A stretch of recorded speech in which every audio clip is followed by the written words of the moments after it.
Good morning, everyone. I'm Fallon. I'm the Director of Faculty Development at FIT, and I'm here to help moderate this initial conversation.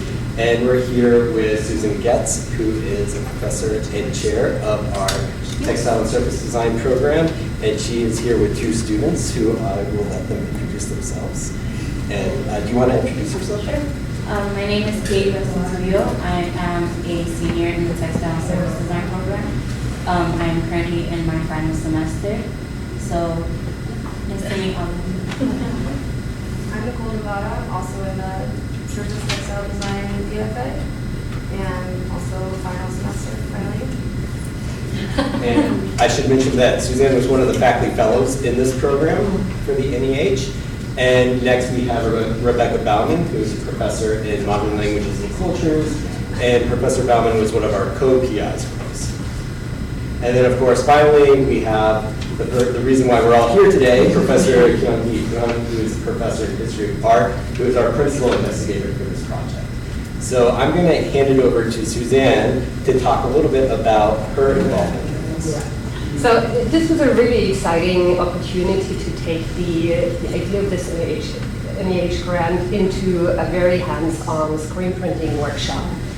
And I teach a screen printing class called Screen Printing Scarves, which is really a very design-focused class. So students come up with concepts for the designs, create designs, and then hand screen print them in a professional workshop.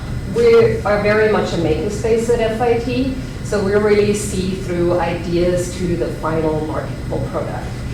And I'm really excited to have Katie and Mickey here today because they were parts of this project. Professor Schoen and Professor Levinson-Wolf came to our class to talk about the 1963 March on Washington.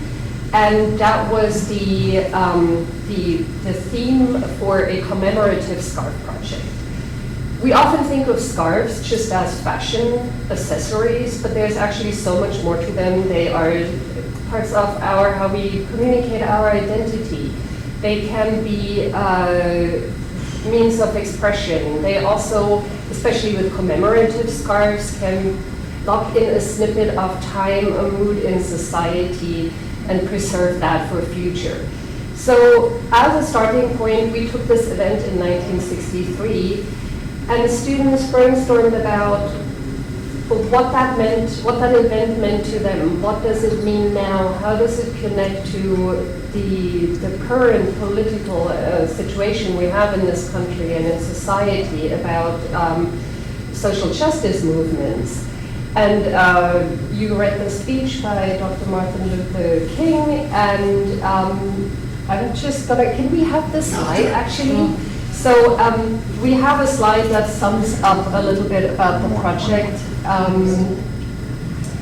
And then the questions we were asking ourselves in the class about images as symbols, because it is a design class that represent the message or the march themselves, the message students want to convey with their scarf. And it's of course a very personal project as well. What does this mean to you? A lot of students had family history linking in with the event. A lot of our students are international students, so to them it was an introduction to an event that was very pivotal for the US, but they also sometimes felt a little, am I doing this event justice with the design I'm creating, and what angle can I take to do justice to it? And then, of course, the design-related aspects, how you translate an idea like that into a design. And if we go on to the next slide, those two are the positives. So these are the black and white drawings we use to create the screens to print with.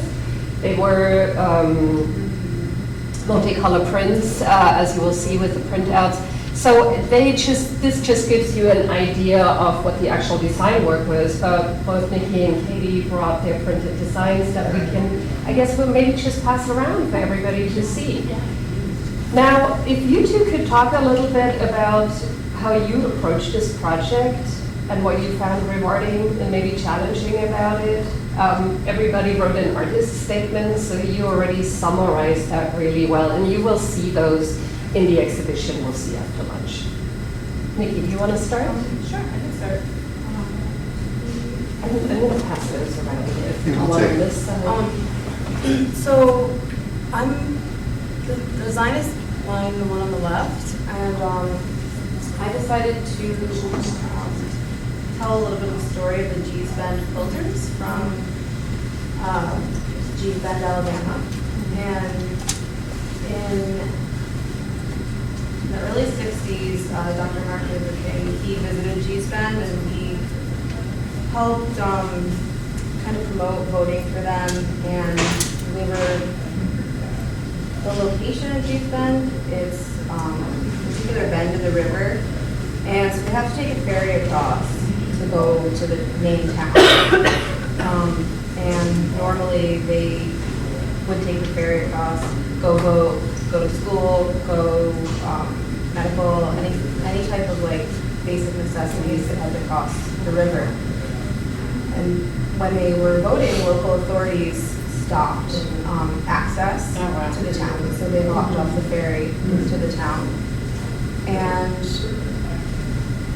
another history of G's Bend is that a lot of the women in the area made quilts to stay warm and out of scraps of clothes, and so they advocated for themselves and they created the G's Bend quilter bee, and they were able to sell their designs to Sears and Roebuck, and then they also had their like home designs that were like for their family, and so it's a story of like self-advocacy.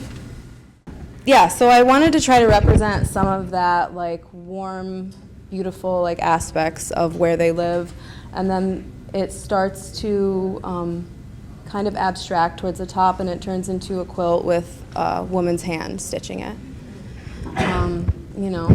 This was their story, and later there was an art dealer who did make their way to G's Bend and helped put on different galleries with their quilts, and they still do workshops there to this day, and they still have that tradition of quilting there.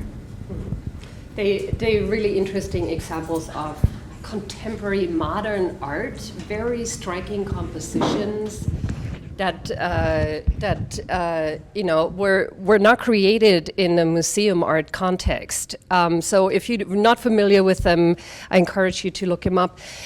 Nikki, I found that really interesting how you approached this project, bringing it into really looking at what was the march about, but bringing it away from Washington and bringing it into this rural community and really focusing on one specific impact that the legal changes had back then. Okay, well, Katie, do you want to talk a little bit about your idea? So for my design, I was really inspired by the picket signs and all of the imagery that we saw from like newspaper articles and things like that. And I felt that it was really powerful how they would use short statements and short sayings to get their point across and to fight for their rights. So I kind of incorporated that into my design. I really approached it in a way that was commemorative to the event, but also can be applied to more modern movements, such as the Black Lives Matter movement. And with everything, I can say that I can also apply this to the war on Palestine. And I think that that's what made my design successful in that way, that it can be applied to so many different movements and bring forward a message that there's so much power in coming together for a social movement to create change. So that's kind of how I approached it, just using simple imagery to get a point across. And I also kind of thought about color for the yellow linen one that I brought today. Yellow and green are colors that represent strength and innovation and new growth, and so I felt like it was really important to kind of bring colors into it. The The scarf that is currently in the library on display, I made in the colors of the Pan-African flag, just to really pay homage to the heritage and the history and all of the struggles that African American people have faced from before the civil rights up until now. It's continuous struggles that we see everywhere on the news, and it's really important to bring awareness to these kinds of things and spread the message. And I just love how impactful the design is. It's not simple because both designs in terms of translating it for print are very complex. And also, this just gives you an idea of over 20 students in this class, how everybody approached this project in a very different direction, in a very personal direction. And even though we all worked on the same theme, there are over 20 different outcomes that are all beautiful. Now, my follow-up question for you is, did you find any challenges in working on this project?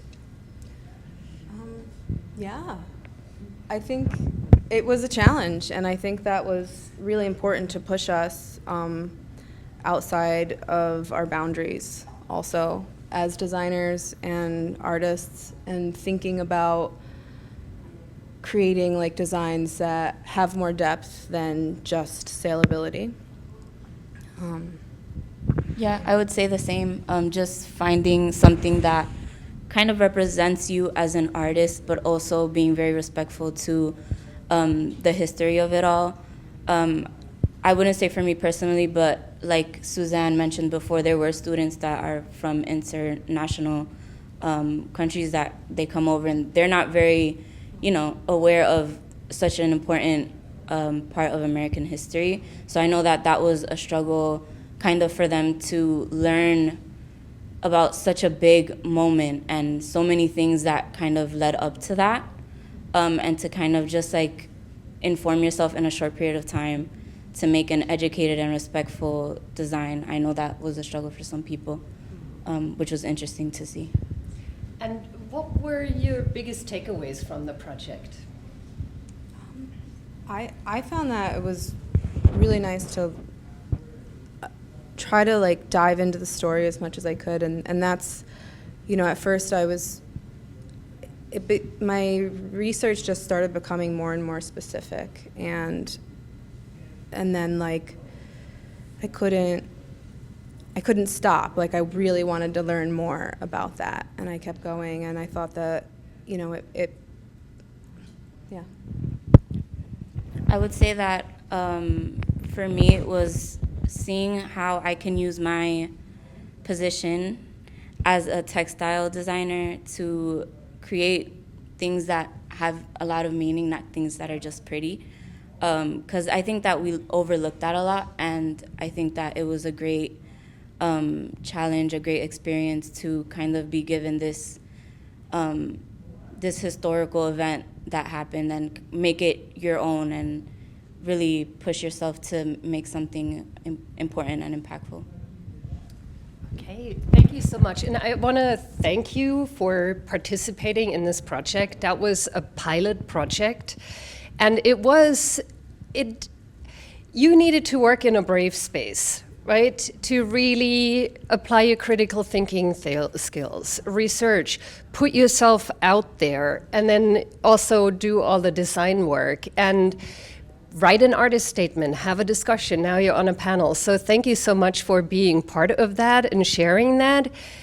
The outcome for me from this project was that I have actually completely rewritten this class. We're going to start running it in fall 25, and it is now called Scarves, A Global Perspective. And it has a commemorative scarf project built into the course of study now. And that can be any type of historical or current event. And it also has much more of a focus of student research, because you also have done research projects and peer education where student groups picked up an area of interest with scarves that either related to how scarves are used globally or how they affect themselves. taking it away a little bit from the very Eurocentric fashion accessory point of view that if you look at publications, for example, about scarves, we're very much in that space. And so I'm really excited, and I thank you for laying the groundwork and providing so much feedback on it.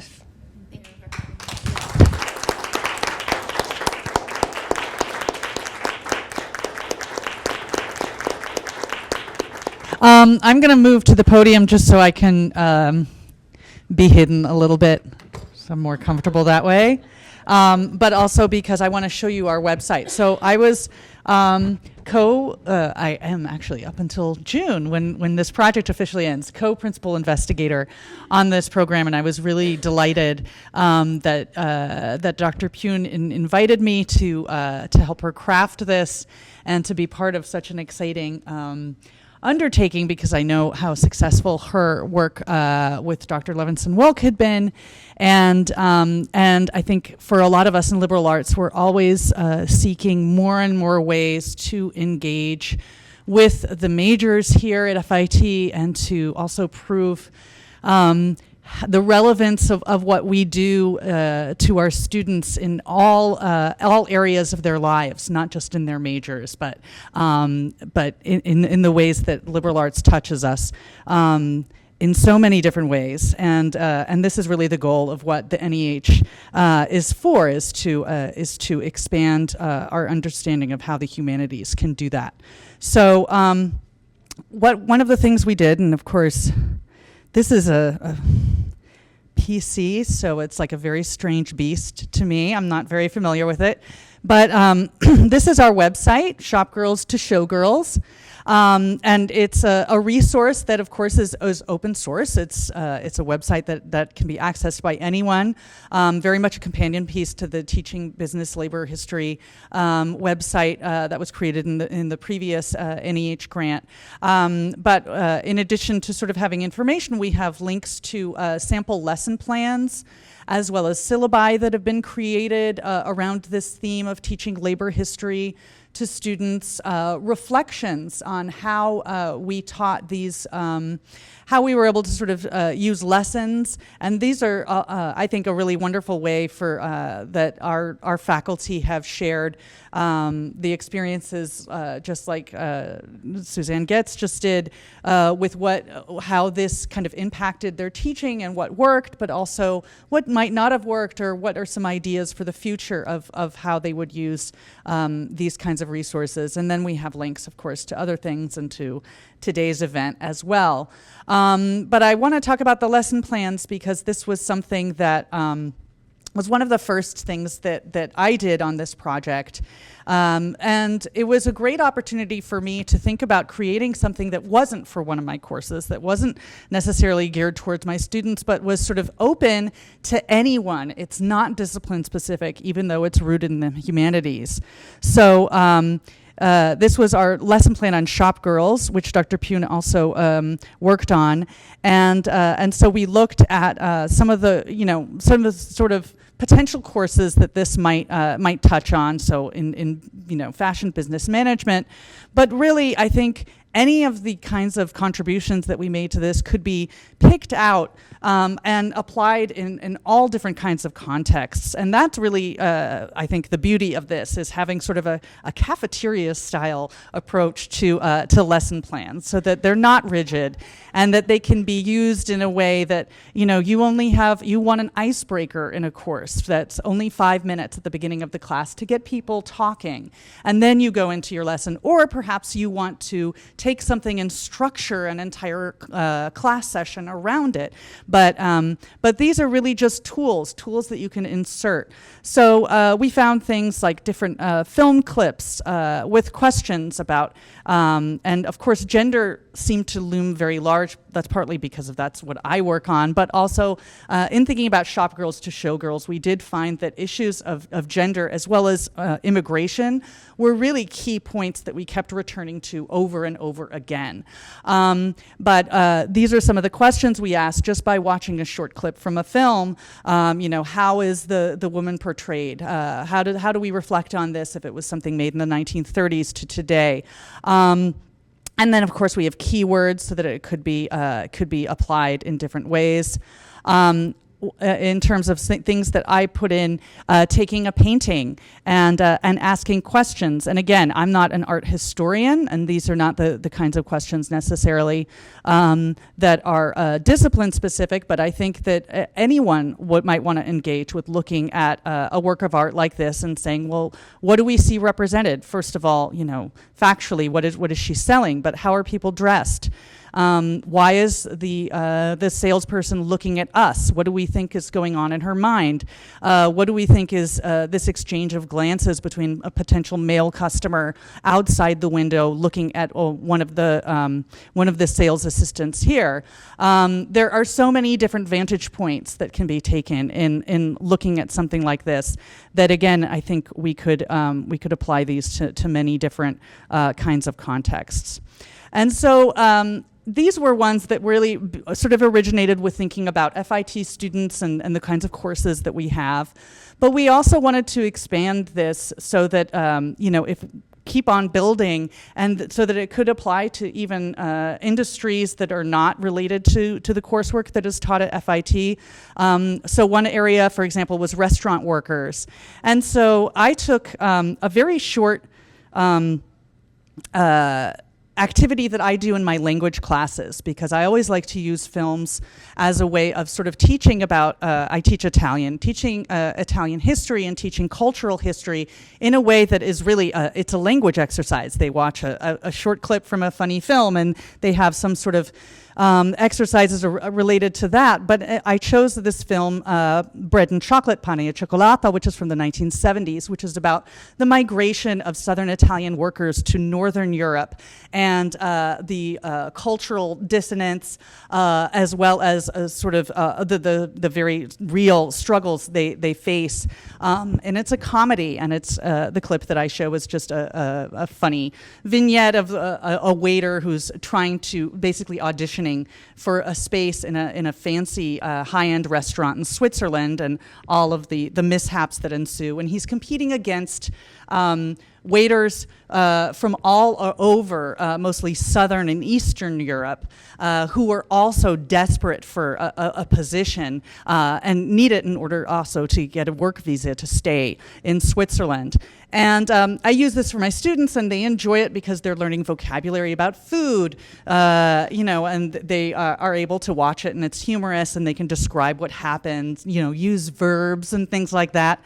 But this is also a great opportunity to sort of ask more questions that aren't necessarily for a language classroom. So, what does this have to do with the service industry? What are our assumptions? What does it mean? What would it be like to go to a foreign country and try to do a job there when your position is precarious and when you may perhaps you're not even familiar with the language?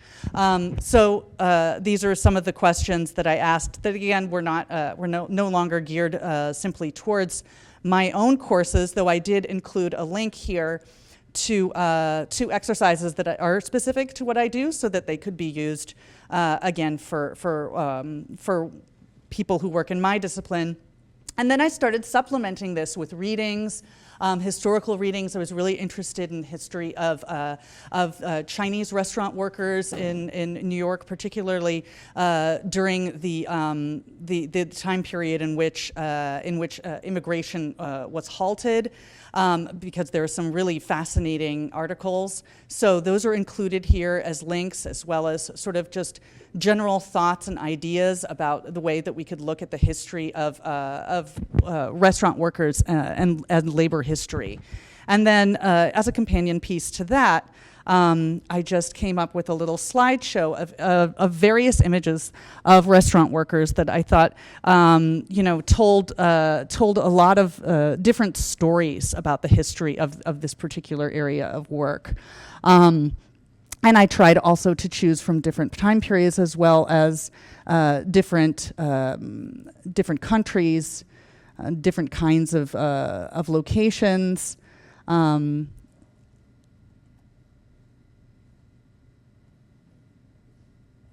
so I think there are all different kinds of ways that we could talk about this as art certainly there's a lot there. But also taken together, I think we see some really fascinating patterns, as well as sort of going back to some of those questions that I was asking in the other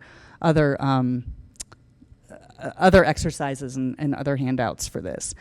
So this is just an example of the kind of lesson plans that we've created, that we've put on our website. So I encourage people to check them out. We're also happy to take ideas and to look at ways that we can continue to expand this and build this out and make it relevant and useful for educators everywhere, which is, of course, the point of open source. So that's it for me. I'm happy to hand this off. Thank you. Let me go back to the other. So everybody, so now I'm going to talk about what I have accomplished with this project. And I just tell you a little bit of a lot of anecdotes. Because I am the one who wrote grant proposal with this, and you may wonder why she put this name Shop Girls to Show Girls, because we don't have any entertainment business in this FIT, right?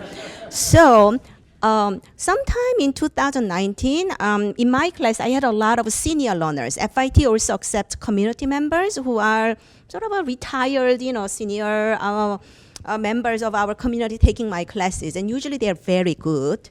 In 1 year, there was this woman named Joey Dunbar. She was petite, and she looked a little bit like a Lucia, very pretty woman. And then, I kept talking to her, and her dress was remarkable and so forth. And then, we became friends. She actually was living in one co-op building in Upper West Side where my friend is living. What a small world, right? Anyhow, we were talking. It turns out that she was a showgirl. She was a lot older than I thought from her look, but she was originally from Florida, and she was one of those singing, dancing girl on Broadway. And she said, as like a 14, 15 years old, her salary was pretty good. I don't know about the child labor or any of those things, but then she said getting a job in New York, dance troupe, and coming here was a life-changing opportunity. So turns out that also you get married to people in your circle of business, right? Husband was a famous playwright. I don't recognize a lot of these, Broadway playwrights, but they are very comfortable, and they are having good life together. They have 3 children and so forth. So I was thinking a lot about this, careers of like showgirls, right? And then at FIT, I always meet a lot of students living in Kaufman Dormitory Hall. Do you know Kaufman Hall? Do you know where it is? Right across from Hudson Yard. Do you know that like high-rise building? So a lot of students, again, around that 2019, around that time, they were working at H&M or what else is the fast fashion chain, whatever shopping, like a store available in the Hudson Yard. A lot of them were working there. And then some of them are restaurant workers, some of them are retail workers, but they were working predominantly across from the dormitory hall. And I thought, how convenient that is, right? You're doing a little bit of homework and you go there. But then, this is the kind of student body that I encountered for 11 years of my life at FIT. I grew up in the household where we spent a lot of time at the museums and concert halls, right? Like art-loving people. And I, as a researcher, I am originally illuminated manuscript scholar. So I spent a lot of time major libraries around the world. Like a Morgan Library here, I spent a lot of hours there just looking at illuminated manuscripts. And in my original world of scholarship, my artists were Benedictine monks. So they are very rigid, and if you don't, fulfill the, like a required mission, they are very worried. They worried that they may, not fulfill the glory of God and the Benedictine monks, right? But then here at FIT, students had a variety of interests, and it's like maybe 3 words removed from my Benedictine monasteries. So here, I had to find a way that we meet at a mutual point, right? It's very interesting to our students, and it's also interesting to me. So that's why I try to include a lot of realities of labor, because a lot of my Benedictine monks, a little bit later, they became commercial artists in Paris or London, but you know, like as an illuminated artist, you also have to be inventive in order to fulfill your livelihood. So in that 14th century Paris, usually my artists who became commercial illuminators, they were making up for their lost income by renting out their studios. But in a way, it's also the realities of New York City, right? These days, a lot of professional artists must share their studio space in order to meet that whatever high, rental. Or a lot of my artist friends that I hang out in New York City, almost always they have a rent job. You call it rent job. You cannot maintain your life with this creative projects only. They're always doing something. In extreme cases, they are actually administrators at a hospital, pays well, and then it ends at 5 o'clock, they go home and they become an artist. But anyhow, we talk a lot about these kind of issues, and I think students should know more about these realities of their careers, what they are going into.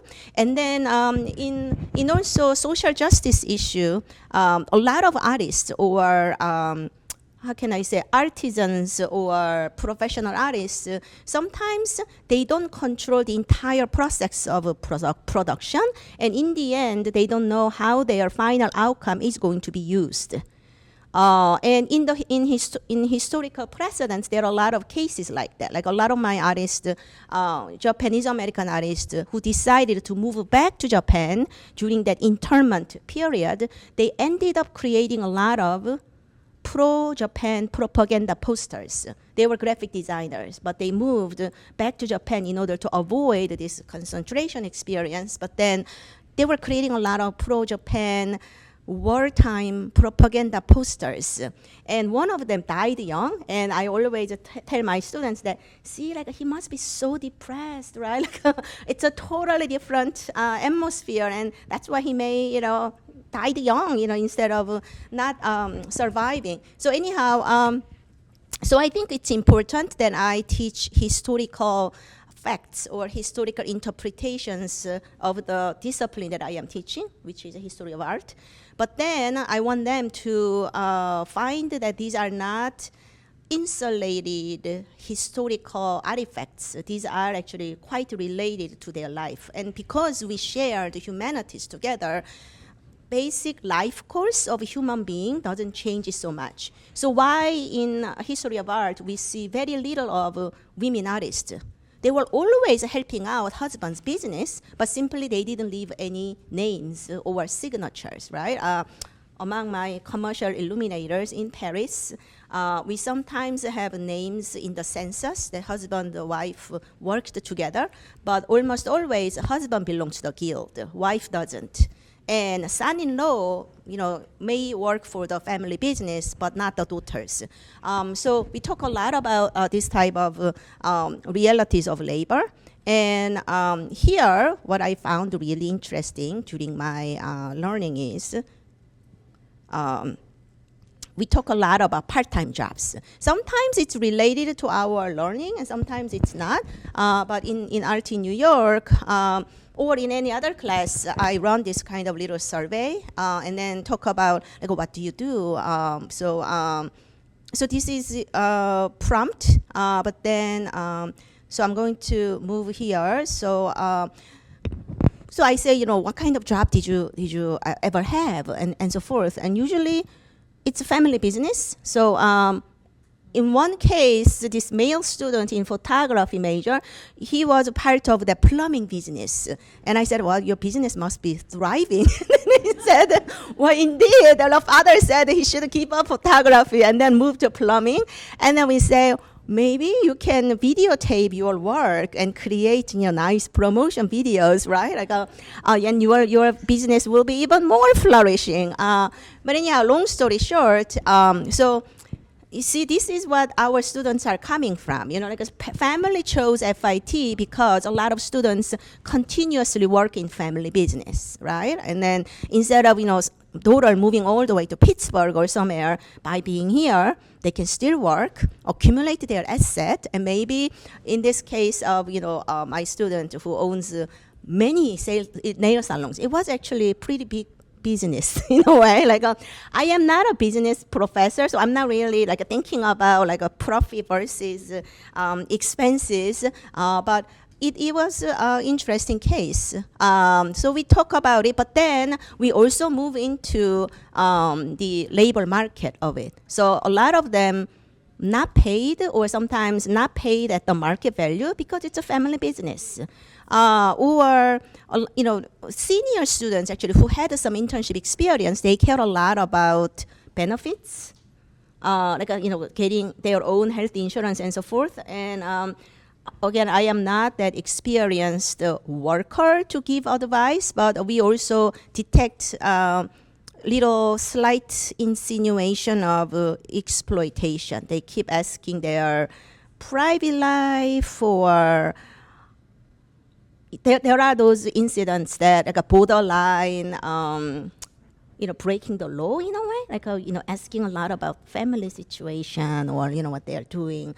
So in a way, it is all empowerment of our life together. And then, so as you can see at the bottom, international students, because they cannot work legally in the U.S., they are working off the book, right, off the record for relatives' business.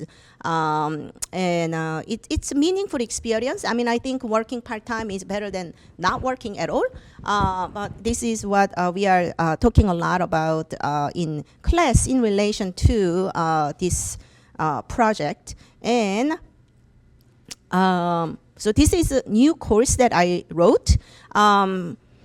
It's called The History of a Business in the Visual Arts, 1800 and 2000, and the entire course is actually devoted to this kind of issues. For example, Rubens. Do you remember Peter Paul Rubens from the 17th century, Antwerp? Yeah, one of the most successful entrepreneurs in visual art, history of visual art. And so in this class, I present my artist in that sense.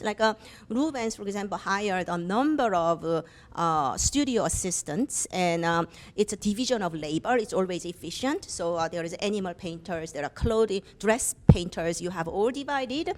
And then at the end, the master would come and complete some face and hands, because those are very important touch-ups, and then the work is completed and sent to the court. But that system is exactly like Takashi Murakami is doing.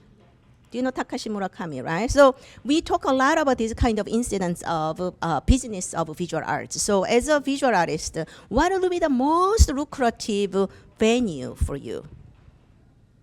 Reproduction. So Picasso actually made a lot of money by publishing print books. You remember those drawing books of Picasso. So in a way, it's a machine intervened, sort of an unlimited supply of goods can bring a lot of profits. This was a new course that I wrote in relation to this course. So because this is the Presidential Scholars Program, students can work on imaginary project. And think about it. If you run a gallery, you have to think a lot about insurance. In New York City, insurance is expensive. Or rent, forget about the rent. You cannot properly manage a gallery by paying commercial rate rent. You probably have a nonprofit organization or something. But insurance. Or then we also talk about, as an employer, how you are going to pay your workers. So then it's very complicated realities of labors that we ended up discussing. So Rembrandt, for example, Rembrandt bankrupt a few times because he was a big spender. So it has nothing to do with his business. Business was going well, but it's sort of a, you know this word, like a corrupt CEO, right? Like a hard to manage CEO. So that was Rembrandt's case. But then these are all personal decisions, but also systems, right? Systems. So at the age of Rembrandt, it is hyper inflated stock market. So people are investing a lot on highly speculative products at the time. Not just Rembrandt, a lot of people of his time. So he was also part of it. He invested too much in antiquities without knowing, thinking that the price will go up, but it didn't go up, and he actually spent more than he earned. So here is the lesson, right? So this is what I have been doing, and we created this Padlet. So students think about like what they can do. So for example, they are writing comments on it. So guerrilla girls, right? People write about guerrilla girls, or Andy Warhol, or Takashi Murakami. So they study artists from sort of a labor market and business perspective. And it's related to history of art as well. Of course, you need aesthetic values to discuss it, but we also move into this. So throughout the day, you are going to hear this type of lesson plans or the projects that we invented for our own disciplines. So my takeaway is this is a pedagogical project. It's an education project, and I learn a lot from my students. They inspire me, but that also gives me new ideas or new perspectives to think about. So then I also do my own research papers out of this. So I wrote a lengthy paper about gendered labor structure in textile factories from 1920s to 1960s in East Asia. So these are my research projects. In a way, it's all related. So that's all. And Ryan, you can go ahead. So we have time for some questions, and I think I'll get the ball rolling. I have a couple questions for Nikki and Katie. So I was wondering how you think this experience might follow you into your professional and lives and your personal lives as well. So an experience like this, I feel like, would follow us into our professional lives. It gives us a great foundation to kind of realize how important it is to be aware of social situations, historical situations that can be applied to things that we live on a day-to-day basis, and we need to find space for that. I think that being vocal about things that you're passionate about is very important, and that will follow you anywhere, I think. Yeah.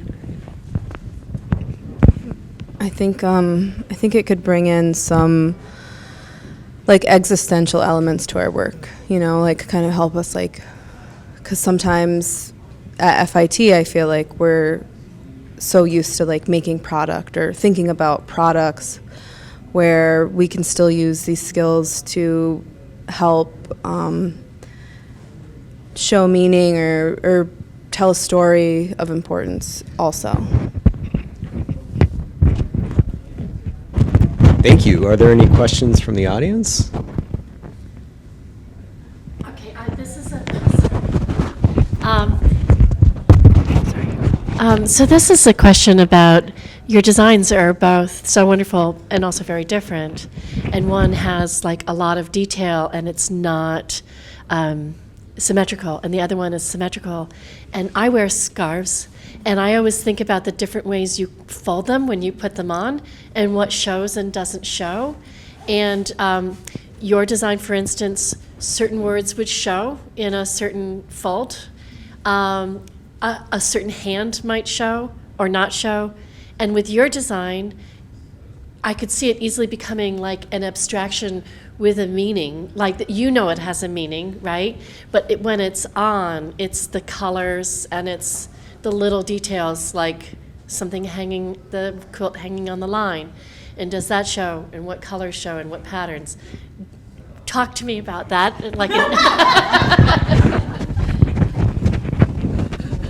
Sure. I mean, that's a huge important element of designing a scarf, is thinking about the different ways you're going to wear it. Are you going to wrap your hair in it? Are you going to wrap it around your neck? And so when you design the scarf, you think about all the different angles and all the different areas. I mean, I'm sure you Yeah. do, but Yeah, so. What did you want to know about it? Like, how did that fit into your design? Like, how did you, like, is there some way that it specifically manifested, I guess? For me, I thought about like having like an area have more naturalism and an area being more geometric in the sense of like a wearable item. Yeah. You know, you could wear it with like a little bit more of a modern twist, or if you wanted to have, Yeah. yeah. Yeah, I would say the same. Yeah, we just, I think it's a lot of, generally for any kind of design that we make, it's a lot of trial and error and kind of thinking about those things, about how it would look if it's folded this way or that way. So I think that's always a challenge, but that's what makes it fun. Yeah. Because we have to really think about it when it comes to that kind of stuff. Right, because the message you sent changes as Yeah. you wear it, yeah. Well, just one thing that came to mind in thinking about this particular project and what's so valuable about it is, while art is never permanent, and textiles less so, probably, in what is nice about scarves is that they can really be heirlooms in a way that other garments, if they're worn, just can't last in the same way. I have scarves that were my grandmother's that are very old, and what I love about the commemorative scarf is the fact that it could have this kind of afterlife and continue. I don't know if anyone was at the program yesterday on women and textiles in the Holocaust, but I was struck by this scarf that someone had traded food for in Bergen-Belsen, and it's beautifully preserved.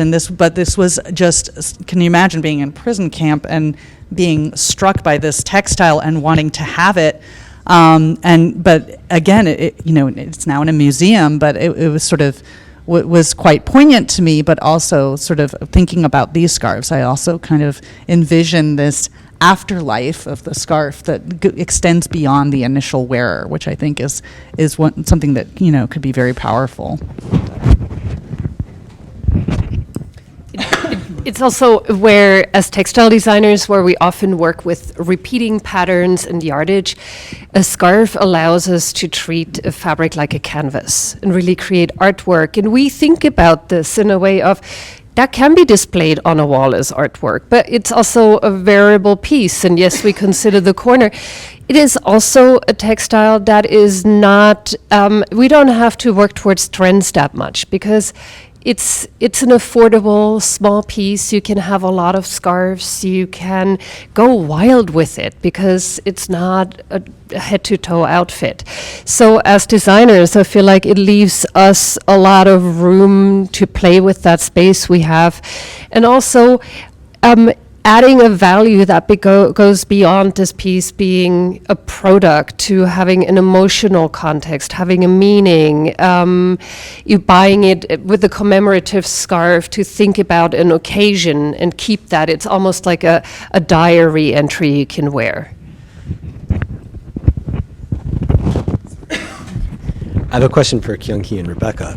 So as former director of the Writing and Speaking Studio, I know how challenging it can be to convince people that they should incorporate things like writing into their classes when they feel like they have so many other content demands. So what would you say to faculty who might feel a little sort of hesitant or unsure about trying to incorporate some of these lesson plans, and what would you do to encourage them to take this on and fold it into what they're doing in their courses? Well, the first thing that I would say is humanities is talking about humans, and that's what we are talking about in the arts, in design and business, and so we're all in some ways asking the same questions. One of the things, especially since I work in film and literature and other kinds of cultural studies, all humans, no matter what we do, we are interested in narratives. We're interested in stories, and that is something I think that as instructors we often use that in our work. And not just in liberal arts, but we use stories in order to sort of engage and to give give sort of texture to what we're talking about. So I guess I would just encourage colleagues who are probably in a way already doing this to use the humanities, use writing, use stories that maybe in the way you might already be doing, but that can be a way to integrate literature or film or art or songs, which are another aspect that we have represented in our lesson plans. So I'm a practical person, and when I design these lesson plans or assignments, I think a lot about, from students' perspective, how much they are going to complain or how much they can accomplish. So that's why some of the activities are not really built in with gradable assignments. So that's why it's in student survey or discussion prompts. But then I also have my pedagogical goal, what I want to achieve. So I give a lot of scaffolding, like something that they can easily use. But then I also make a point that eventually it will be helpful for you to get a job, or when you write a paragraph of your cover letter, you have to summarize your accomplishment or your especially it works well with the students in business and technology. They get it. Like you need like some marketing statement for yourself, but it's coming from here. It's like emphasize what you learned in our history class from the business perspective or something. So when I create writing assignments or any project, I also put myself in students' shoes and then think about, with these 3 part-time jobs and 7 courses, can I do this additional writing assignment? So it usually works that way. And as Rebecca said, it's about their personal stories in many ways.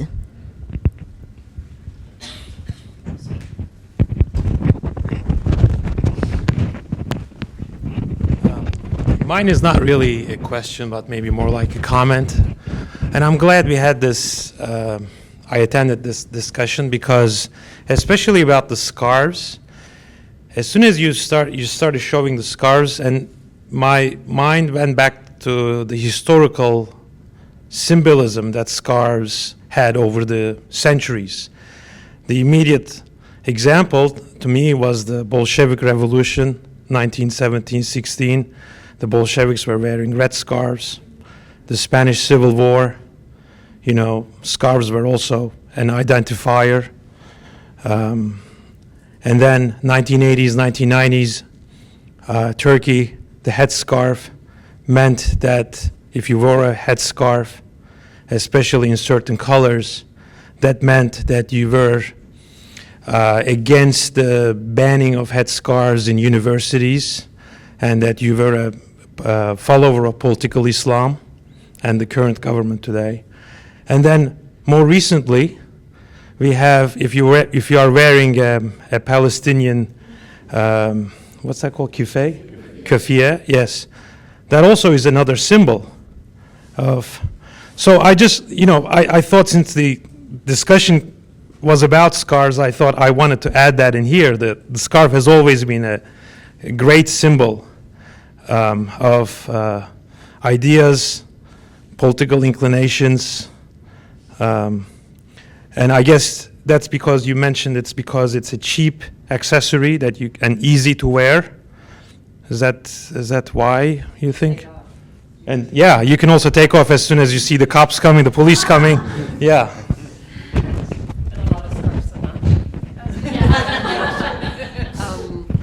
Yes, absolutely, and that is part of where I think this being a workshop class. So we have in the past taught this class purely with a aesthetic outlook into scarves, and what that leaves aside is the meaning behind it. And we're talking about veiling as an expression of religious affiliation, voluntary or not. I mean, that's a huge complex issue, right?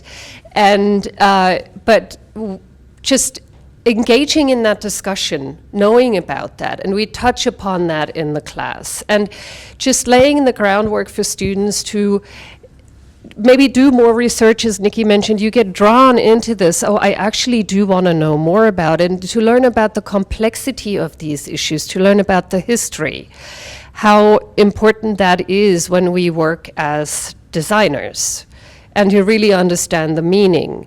So, and it felt like it was a missed opportunity in the past that we didn't engage with that.